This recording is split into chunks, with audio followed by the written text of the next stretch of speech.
Bonjour, bonsoir et bienvenue sur NGK. Aujourd'hui on lance un nouveau concept. En fait j'ai envie de faire des petits projets de jeu. Quand je dis petits projets de jeu, c'est un jeu qui va pas me prendre 15 ans à faire, mais un jeu qui peut se faire qui peut se faire en quelques mois et qui soit sympa à la fin. Le but avec ces jeux et ce concept, c'est de vous laisser à la fin les jeux en accès gratuit et de vous montrer un peu comment comment on peut gérer le fait de faire un jeu. Alors encore une fois, je ne suis qu'un amateur, je ne suis pas un professionnel. D'autres ont leurs techniques, moi j'ai les miennes et personnellement je sais que ça marche comme ça. Je tiens à dire que cet épisode sera un épisode pilote et que la véritable série entre guillemets en termes de développement commencera le prochain épisode. Mais je voulais quand même poser les bases maintenant. Donc je pense pour commencer son projet de jeu, il faut déjà avoir une idée et après la définir au plus complet. Par exemple, on a une idée de base comme je sais pas, tirer au pistolet. Et autour de ça, on va greffer un gameplay, des graphismes. Il faut aussi mettre une petite histoire, même si elle n'est pas très longue ni très riche. Il faut au moins qu'il y ait un aspect logique. Qu'on se dise pas, ouais, on fait ça juste pour faire ça. On fait ça, mais derrière, il y a une certaine logique, voilà. Donc, de base, tout commence par une idée. Après, il y a différentes raisons de faire un jeu. On peut créer un jeu autour d'un gameplay qu'on peut trouver intéressant à exploiter. On peut aussi créer un jeu autour d'une histoire qu'on veut raconter. Ou alors, on peut créer un jeu pour un personnage. Par exemple, le premier Mario a été créé autour de son gameplay. C'est-à-dire que c'est l'un des premiers jeux où on pouvait réellement sauter. Tandis que Sonic, de son côté, lui, a été créé seulement pour le personnage. Et le gameplay a été greffé autour du personnage, autour de son histoire, autour de son chara design, techniquement, pour concurrencer au final la mascotte qui était devenue Mario. Après, les idées elles peuvent être loufoques et donner un jeu très sympathique, ou alors elles pourraient être complètement logiques et donner un jeu ennuyant. Donc je pense qu'avant de se lancer dans un projet à corps perdu, il faut déjà poser les bases. Personnellement, ce que je fais, c'est que je prends une feuille, un stylo, j'ai mon idée de base et je griffonne tout ce que j'ai à dire sur mon idée. Donc en fait, je retranscris mon jeu sur papier. Alors sur cette fiche, vous allez pouvoir mettre tout ce que vous voulez. Vous pouvez mettre par exemple votre gameplay, comment l'écran sera disposé, les différentes mécaniques, par exemple s'il peut tirer, s'il peut sauter, s'il peut courir, les différentes actions qu'il pourra avoir. On aura aussi par exemple, je sais pas, on pourra avoir par exemple s'il y a des ennemis, les stats des ennemis, si à tel niveau ils ont tel niveau de vie, tel niveau de point d'attaque. Donc par exemple pour le projet, j'ai fait une fiche comme ça. Donc on peut voir qu'il y a différentes choses. Il y a les déplacements, par exemple gauche, droite, haut. Il y a aussi le fait de pouvoir tirer. Il y a aussi les personnages. On peut voir que c'est un jeu à 2 joueurs. Il y a aussi la disposition, par exemple, du nombre de vies et du nombre de munitions. Il y a aussi quelques idées il y a aussi quelques idées pour agrémenter le gameplay. Par exemple, des items à récupérer qui feront certaines choses. Il y a aussi la configuration des items, par exemple le temps qu'ils vont durer et le temps que ça se reset. Pour moi, cette fiche elle reste jusqu'à la fin du jeu en fait. Dès qu'on aura implémenté quelque chose dans le jeu, on le barre. Et comme ça, on se dit, on est passé dessus, on a terminé, on n'a plus besoin de ça sur la fiche. Pour diversifier les niveaux, on peut créer d'autres mécaniques au fur et à mesure du jeu.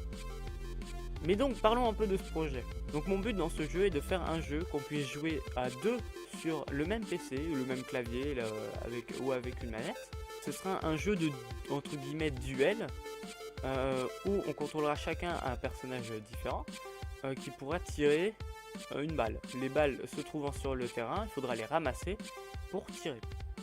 Les actions de ce jeu sont se déplacer à droite, se déplacer à gauche, sauter, et se déplacer un petit peu dans les airs, et surtout tirer. Pour agrémenter le gameplay, on aura des bonus à ramasser sur le terrain, comme par exemple des tirs en rafale, des munitions infinies, un bullet time et différentes choses. Tous ces bonus seront combinables, c'est-à-dire si on attrape le bonus pour les munitions infinies et qu'on attrape le bonus pour le tir en rafale, on pourra tirer en rafale des munitions avec des munitions infinies pendant le temps des deux bonus. Juste faire un jeu comme ça, ce serait pas très original. Il y a sur le terrain un objet que si on ramasse, cela nous fait changer d'époque. Et donc en changeant d'époque, ça va nous changer les graphismes des personnages, du fond et de plein d'éléments du gameplay.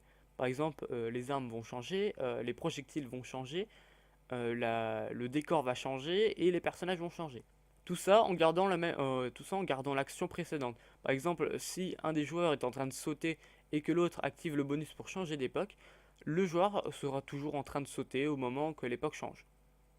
On peut se dire que c'est juste cosmétique, mais chaque époque aura un terrain différent avec des plateformes agencées de façon différente. Les plateformes pourront être détruites par les tiers, ce qui fait que l'arène se modifiera en fonction du jeu. Et le fait de changer d'époque remettrait une arène 9 à 0. Après pour l'histoire, on verra au fur et à mesure du développement. Donc ce qu'on pourrait commencer à faire, c'est de dessiner le personnage, de voir à quoi il va ressembler. En sachant qu'il va en avoir deux, on va prendre le même personnage mais avec des couleurs différentes pour pas se tromper. On va donc dessiner les différentes phases du personnage selon les actions qu'il va avoir à faire. Par exemple, dans ce jeu, le personnage va soit rien faire, donc avoir une animation de respiration. Il va donc avoir une animation de respiration, il va y avoir une animation de marche, et il va avoir une animation de saut, mais aussi de tir.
Alors j'ai fait exprès de faire des tutoriaux avant ce projet pour aller plus vite sur certaines phases du développement. Le personnage étant créé, il va donc falloir créer d'autres choses, par exemple le projectile, et on créera les différents graphismes au fur et à mesure du développement. Pour l'instant on va se contenter pour les plateformes d'utiliser des graphismes de test.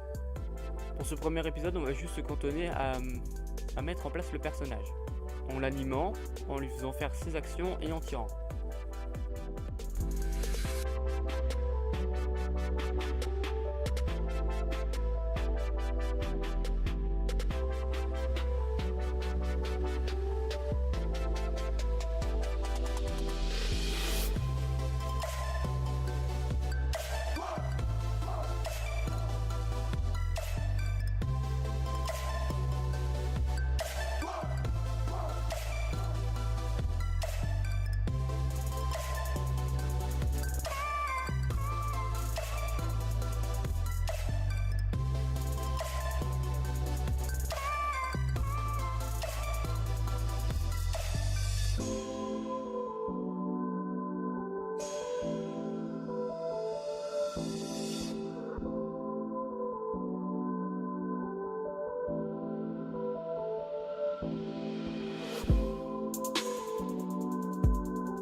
Et on verra donc dans le prochain épisode pour ajouter le second personnage qui sera contrôlé par le deuxième joueur, et à rajouter un système de vie et un système de munitions. Mais tout ça on le verra au fur et à mesure du développement. Pour ce premier épisode, j'ai pu poser les bases de comment je faisais pour mettre en place le projet, et durant le développement on verra pour vraiment créer le jeu au final. J'espère que ce nouveau format vous plaira. Comme d'habitude, n'hésitez pas si vous avez des questions sur telle ou telle facette du développement, ou même des petites idées à implémenter au jeu. N'hésitez pas à les donner en commentaire, il n'y a pas de souci. N'hésitez pas non plus à donner votre avis, que ce soit en pouce bleu, en pouce rouge ou alors en commentaire. Et puis pour ce premier épisode, je n'ai plus rien à dire, donc je vous dis juste bye bye.